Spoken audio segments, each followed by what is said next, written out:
Now I praise you, brethren, that you remember me in all things and keep the traditions just as I delivered them to you.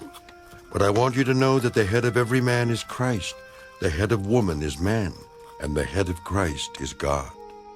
Every man praying or prophesying, having his head covered, dishonors his head. But every woman who prays or prophesies with her head uncovered dishonors her head, for that is one and the same as if her head were shaved. For if a woman is not covered, let her also be shorn. But if it is shameful for a woman to be shorn or shaved, let her be covered. For a man indeed ought not to cover his head, since he is the image and glory of God. But woman is the glory of man. For man is not from woman, but woman from man. Nor was man created for the woman, but woman for the man. For this reason, the woman ought to have a symbol of authority on her head, because of the angels.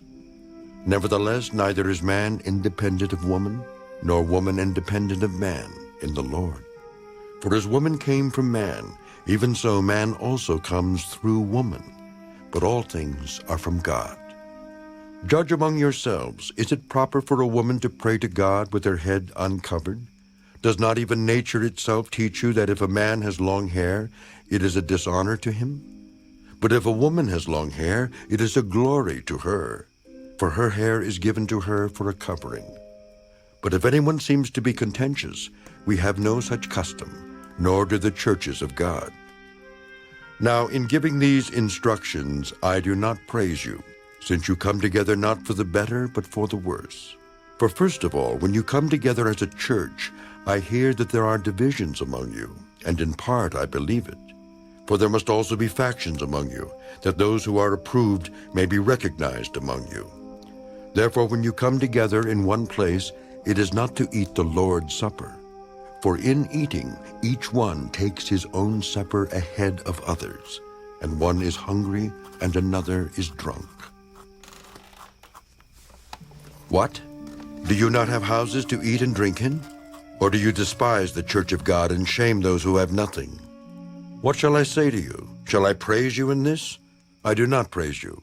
For I received from the Lord that which I also delivered to you, that the Lord Jesus, on the same night in which he was betrayed, took bread, and when he had given thanks, he broke it and said, "Take, eat. This is my body, which is broken for you.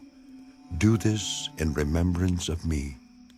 In the same manner, he also took the cup after supper, saying, "This cup is the new covenant in my blood. This do as often as you drink it, in remembrance of me. For as often as you eat this bread and drink this cup, you proclaim the Lord's death till he comes. Therefore whoever eats this bread or drinks this cup of the Lord in an unworthy manner will be guilty of the body and blood of the Lord. But let a man examine himself, and so let him eat of the bread and drink of the cup. For he who eats and drinks in an unworthy manner eats and drinks judgment to himself, not discerning the Lord's body. For this reason many are weak and sick among you, and many sleep.